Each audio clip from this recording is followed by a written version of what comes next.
All right, welcome back, computer science students. This is my second video in our talk or discussion about interfaces. We're going to start, or I guess continue heading down the path of talking about one really popular interface called comparable, and what it means and what it allows us to do, and to describe it or to figure out what it is and how it works and to use it. We're going to work with this example, which is really simple, that involves just a person class and a tester class. So let's familiarize ourselves with the code real quick, talk about the problem, and then talk about what the solution may be. And then in our next video, we'll actually implement the solution.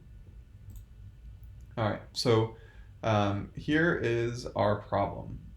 The problem is I'm going to give you a list of people, and I'm going to want you to sort them by their ID. So let's look at the person class just real quick. It's a pretty simple class. We've seen something really similar to it before. We're going to say that a person has an ID, a last name, and a first name. Our constructor is a really basic constructor. It just sets values. We have a get ID, get last name, get first name method, set last name, set first name, no set ID. So once you have an ID, it's set. And then we have a toString method. So it's a really simple class.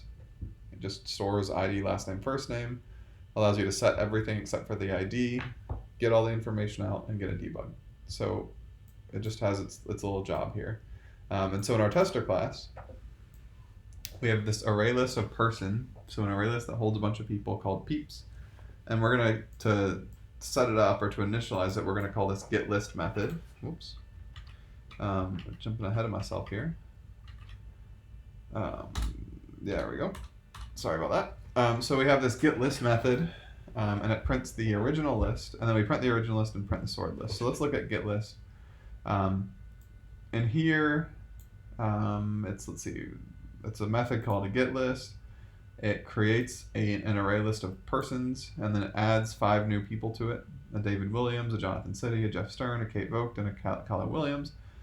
So 10, 11, 12, 14, 19. We give them all different IDs, and then we return it. So all the getList method does is creates a list and initializes it with these unsorted people. They're not sorted by first name or last name or number or ID. They're just a list of people. And so we want to be able to print out the original list and then find a way to sort it and print them out. And so this print list method just reads in a title or a header for our printout, and then an array list that we read in and print every object in the array list. So it's going to call a toString method. So, all right, so let's slow down for a second. Let's take a look at what's actually happening right now. We're printing the original list, and then we're printing the sorted by ID list. But the code we're missing is the code to sort by ID. Okay? So that's our code. That's our starting line. And so this is a problem that you run into. It's actually sorting is a really common thing we do in computer science. There's lots of good reasons to sort. In fact, there's a lot of discussion about how to sort and algorithms to sort, and there's a ton of discussion, and there's so much talk about sorting. Sorting is really important in computer science. We have lots of ways to do it, but we, as computer science 2 programmers, need to figure out the basics. How can I sort something? All right, so we have an array list of peeps. We need to sort it. Now, we could try to write our own code for int I equals 0, I less than peeps dot size would probably be where we'd start, I plus plus. We're going to loop through our person list. We'd have to write some sort of code. Actually, the algorithm we went over in our first video, the sort discussion algorithm, which, by the way, a walkthrough, an example of that. Some examples similar to, or I guess that follow that algorithm are listed here. You could, in theory, use this algorithm, walk through line by line and kind of use variables and things to be able to do all that, to be able to handle all the sorting. But that's a lot of work, and it's actually a pretty complicated problem. Complicated enough that there, like I said, are dozens of different ways to sort things and dozens of different algorithms for it for different purposes. But long story short, it's hard. It's a hard problem. I don't want to do it. I don't want you to have to do it on your own, at least not in this class. You'll have to write your own sorting methods at some point, but not in this class. So in this class, we want to see, all right, well, how can I do the least work? So let's dive over here. So let's say you're in here. You know that we're working with an array list, and so let's take a peek at the array list quick reference. I've already clicked it, but if you click it, you'll see this document. So if we look at our array list quick reference for the course, and we look, we have an add method, we have another add method, we have a get method, we have a remove method, we have a size method, and look at that, we have a sort method. And sort should work, right? So sort null, and it's void.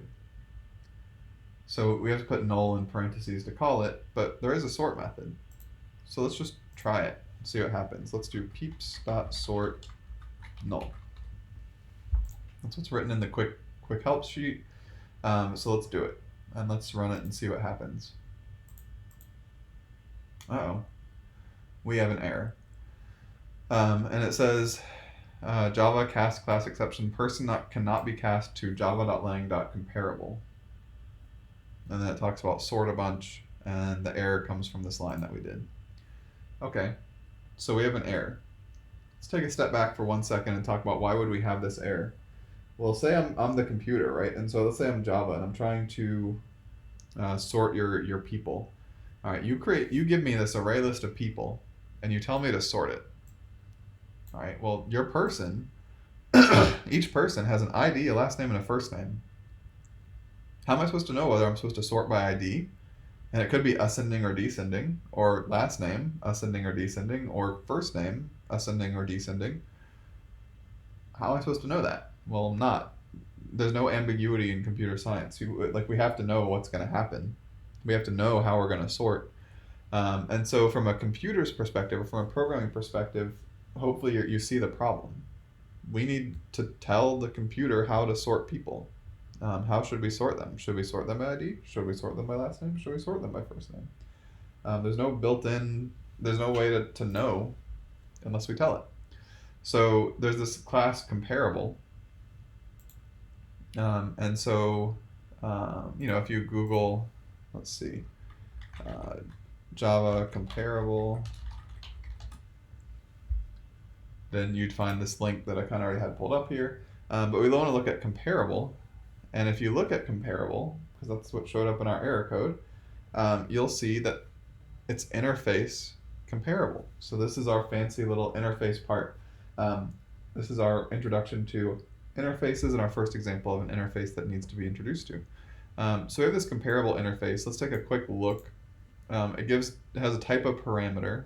So when we define comparable, this looks a lot like array list. We have a thing in open and close, less than greater than signs, which is the type of objects that we want to compare to. So if we have a person we want to compare to a person, we're going to tell it person in this less than greater than sign. A lot of classes use it. There's some examples in here that I'd encourage you to read as well. But importantly, if we scroll all the way down to the part of the class where we look for our documentation and our API here, on all the other classes we've looked at, we have a bunch of constructors and then methods and all this stuff. Right? There's a ton of stuff. Turns out interfaces are really simple. Usually they're extremely simple. And in this case, the comparable interface, as widely used as it is really, really simple. It has one method, compare to. And so this one method is what we're going to work on writing. And so sorting in particular is important and useful. And so I figure seeing this comparable interface is a good way to teach interfaces. And so we are going to implement the comparable interface in our person class so we can decide how it's sorted. So next video here, we're going to jump in and actually start typing away, and I'll show you how to implement the comparable class. So I'll see you guys next time.